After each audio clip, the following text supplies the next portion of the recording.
Hello guys, welcome back my YouTube channel. And आज जो है हमारा चौथा चैप्टर शुरू होने जा रहा है और हमारा ये फर्स्ट लेक्चर है। फाइनली हमारा तीसरा चैप्टर समाप्त हो चुका है। एंड अब हम लोग पढ़ने वाले हैं विद्युत धारा। एंड आप लोगों की एग्ज़ाम भी होगी, आप लोग निश्चिंत रहे। आप लोगों का जो है तीसरा चैप्टर जो मानव नेत्र है उसका पीडीएफ मैं नहीं भेज पाया हूँ अभी तक, इसलिए कि मैं दूसरे काम में था और बहुत ही जल्द मैं भेजने वाला हूँ। आप लोग मैं 2 चैप्टर पढ़ाया हूँ पहले। जो पहला चैप्टर था रिफ्लेक्शन ऑफ लाइट और रिफ्रैक्शन ऑफ लाइट, 2 चैप्टर हुआ, उसको आप लोग अच्छी तरीके से याद कर लें और उसका एनसीईआरटी भी पढ़ लें और उसका क्वेश्चन भी आप लोग लगाएं भारती भवन से, ठीक है। एंड मैं इसका जो पीडीएफ भेज दूंगा मानव नेत्र का बहुत जल्दी। एंड अब हम लोग चलते हैं अपने चैप्टर की ओर। तो और उससे पहले अगर मेरे चैनल को सब्सक्राइब नहीं किया है तो सब्सक्राइब कर दे, वीडियो को लाइक करें, शेयर करें। एंड अब चलते हैं हम लोग अपने क्वेश्चन की ओर। तो इस क्वेश्चन में क्या बोला गया है कि विद्युत धारा क्या है, इसके मात्रकों को भी लिखें। तो विद्युत धारा क्या होता है, इसके मात्रक को भी लिखने के लिए बोले हैं। तो विद्युत धारा आवेश या इलेक्ट्रॉन के प्रवाह को विद्युत धारा कहा जाता है। विद्युत धारा इकाई समय में प्रवाहित होने की माप होती है और विद्युत धारा को एसआई द्वारा सूचित किया जाता है। इसका एसआई मात्रक कूलम प्रति सेकेंड यानी ये होता है, प्रति सेकेंड होता है या एम्पियर होता है। गणितीय रूप में हम लोग विद्युत धारा को इसमें गणितीय रूप में इस तरीके से लिख सकते हैं, जो आवेश बटा समय होता है।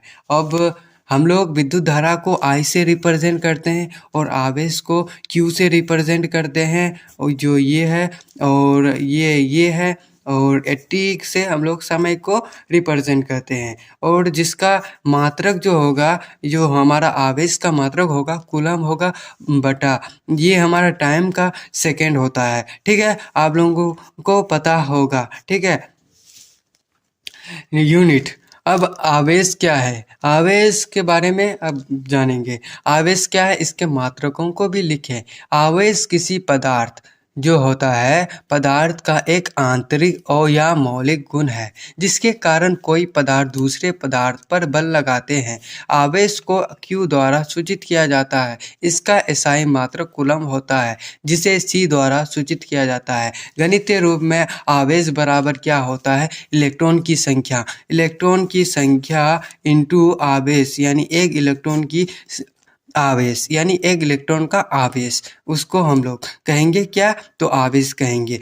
आवेश को Q बराबर क्या होता है, Ne होता है, यानी N इंटू ई। जो N होता है इलेक्ट्रॉन की संख्या को रिप्रेजेंट करता है और E जो होता है एक इलेक्ट्रॉन का आवेश रिप्रेजेंट करता है। और एक इलेक्ट्रॉन का आवेश कितना होता है, इसको ऑब्जेक्टिव में आप लोगों को पूछा जा सकता है बिहार बोर्ड में, ठीक है।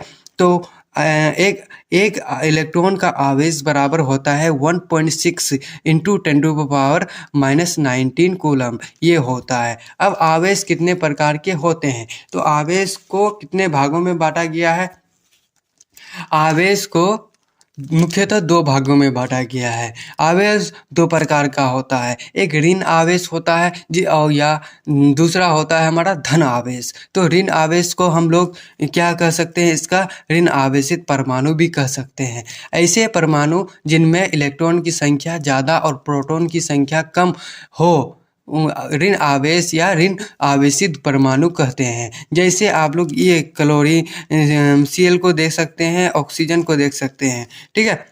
इसमें माइनस होगा। अब धन आवेशित क्या होता है, धन आवेश या धन आवेशित परमाणु, ऐसे परमाणु जिनमें प्रोटीन की संख्या अधिक और इलेक्ट्रॉन की संख्या कम, धन आवेश या धन आवेशित परमाणु कहलाती है। जिसमें सोडियम को देख सकते हैं और Fe आयरन को देख सकते हैं आप लोग एग्जाम्पल में, ठीक है। अब हम लोग चलेंगे अपने नेक्स्ट क्वेश्चन की ओर।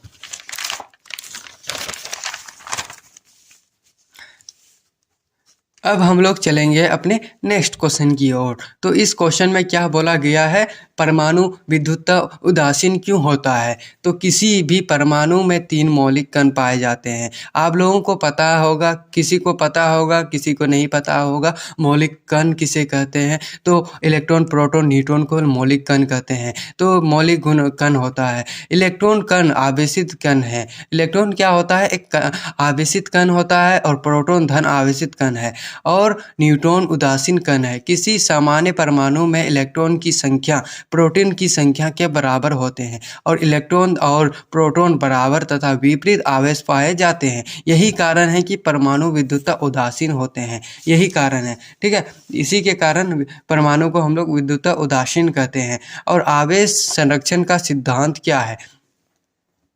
इस क्वेश्चन में क्या बोला गया है कि आवेश संरक्षण का सिद्धांत क्या है? तो ऊर्जा की तरह आवेश की भी संरक्षित रहती है, उसे ही आवेश संरक्षण का सिद्धांत कहा जाता है। इसके अनुसार आवेश को न ही उत्पन्न किया जा सकता है और न ही नष्ट किया जा सकता है और सिर्फ इसका रूप बदला जा सकता है। आप लोग आवेश को हम उत्पन्न भी नहीं कर सकते और उसको उत्पन्न भी नहीं कर सकते और आवेश को ना ही उत्पन्न किया जा सकता है और ना ही बनाया जा सकता है और ना ही नष्ट किया जा सकता है। सिर्फ उसको क्या किया जाता है? तो सिर्फ उसका रूप बदला जाता है। उसे ही आवेश संरक्षित, इससे हमारे आवेश जो है संरक्षित रहती है। अब नेक्स्ट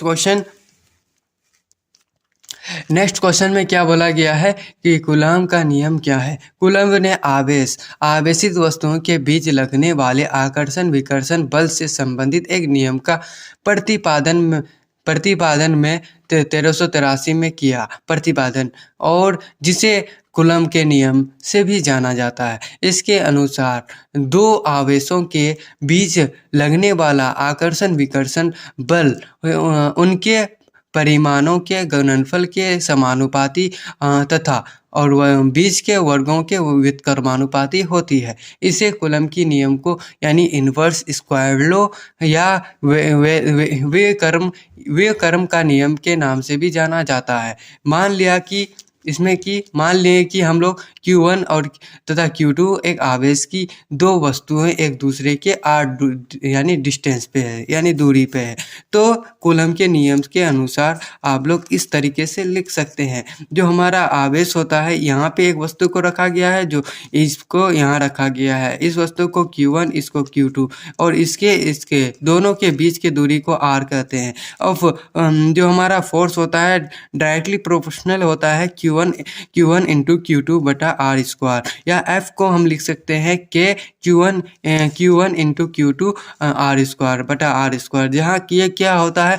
एक स्थिरांक होता है। यहाँ पे क्या है? स्थिरांक है, जिसे कूलम्ब स्थिरांक के नाम से भी जाना जाता है। और के बराबर क्या होता है? इसका वैल्यू भी होता है। कितना होता है? तो 9 into 10⁻⁻9 Nm metre square into per C square, यानी कूलम्ब स्क्वायर। अब हम लोग अपने नेक्स्ट क्वेश्चन की ओर जाएंगे। तो इस क्वेश्चन में क्या बोला गया है कि एक क्वांटम आवेश क्या है? यानी 1.6 इंटू 10⁻⁻19 कूलम्ब आवेश को एक कूलम्ब आवेश कहा जाता है। एक आवेश। अब नेक्स्ट क्वेश्चन में क्या बोला गया है कि एक कूलम्ब आवेश में कितने इलेक्ट्रॉन होते हैं? तो प्रश्न से क्या लिख सकते हैं हम लोग? एक कूलम्ब में कितना आवेश हो सकता है? कितने आवेशित इलेक्ट्रॉन पाए जाते हैं? तो आवेश बराबर 1 कूलम्ब है। तो इलेक्ट्रॉन जो होता है, ये कितना, इसका वैल्यू हमको पता है 1.6 होता है इंटू 10⁻⁻19 इलेक्ट्रॉन की संख्या को बताना है। तो Q बराबर, आप लोग इस फॉर्मूला को पढ़ चुके हैं, और Q बराबर क्या होता है? NE होता है। तो हम लोगों को निकालना N बराबर हम लोग लिख सकते हैं Q बटा E, और N = 1 दिया गया है Q, और E दिया गया है हमारा ये वैल्यू। तो ये हमारा और इसको 1/1.6 से यहाँ से पॉइंट हटा तो यहाँ 10 आया और ये 10/16 आया इंटू 10⁻⁻19, क्योंकि ये इधर ऊपर से यहाँ पे आया तो ये हमारा प्लस में आ जाएगा। ठीक है, तो ये हमारा 5/8 इंटू 10⁻19 आया और इसको अगर भाग दोगे आप लोग तो ये 0.625 इंटू 10⁻19 होगा। अगर पॉइंट को हटा करके लिखा जाए और इसको यहाँ पे घटा करके वैल्यू को, तो यहाँ 6.25 इंटू 10⁻18 इलेक्ट्रॉन हो सकता है। ये हमारा दूसरा वैल्यू आ गया, n आ गया, इलेक्ट्रॉन की संख्या हमको मिल गया। तो इलेक्ट्रॉन की संख्या क्या होता है 6.25 इंटू 10⁻18 इलेक्ट्रॉन्स। इसको आप लोगों को याद रखना है, ये वैल्यू आप लोगों को याद रखना है, इस वैल्यू को आप लोगों को याद रखना है। ठीक है, अब हमारा नेक्स्ट क्वेश्चन में यदि किसी चालक को 2 मिनट तक 3 एम्पियर की धारा प्रवाहित की जाए तो उससे कितने कूलम आवेश प्रवाहित होंगे। तो प्रश्न से हमको समय दिया गया है 2 मिनट का और इसको हमको सेकेंड में निकालना है, तो इसको हम लोग 60 सेकेंड से हम लोग मल्टीप्लाई कर देंगे। 2 इंटू 60 इक्वल टू 120 आ जाएगा, ये आ जाएगा। उसके बाद धारा हमको कितना दिया है तो 3 एम्पियर दिया गया है। तो आवेश को निकालना है यानी Q को निकालना है, तो I बराबर क्या होता है Q/T होता है, यानी Q बराबर निकालना है Q को, तो Q बराबर क्या होगा IT। I हमको कितना दिया गया है तो 3 दिया गया है और ये समय कितना दिया गया है 120, तो ये 360 आवेश आ जाएगा। ये हमारा आंसर आ गया। अगर मेरे चैनल को सब्सक्राइब नहीं किया है तो सब्सक्राइब कर दें, सब्सक्राइब करें, लाइक करें, वीडियो को लाइक ज़रूर करें गाइस, शेयर तो ज़रूर करें, क्योंकि अगर आपको आपके दोस्त के साथ पढ़ने को मिले तो आपका दोस्त आपको क्वेश्चन पूछ सकता है और उसको बताने के लिए और उसको समझाने के लिए आप दोनों को पता होना चाहिए। तो आप अगर आपस में डिस्कस करोगे तो उसमें बहुत ज़्यादा मज़ा आएगा। एंड आज यहीं तक रखते हैं। एंड अगर मेरे चैनल को सब्सक्राइब नहीं किया है तो सब्सक्राइब कर दे, वीडियो को लाइक करें, शेयर करें। And thank you for watching the video.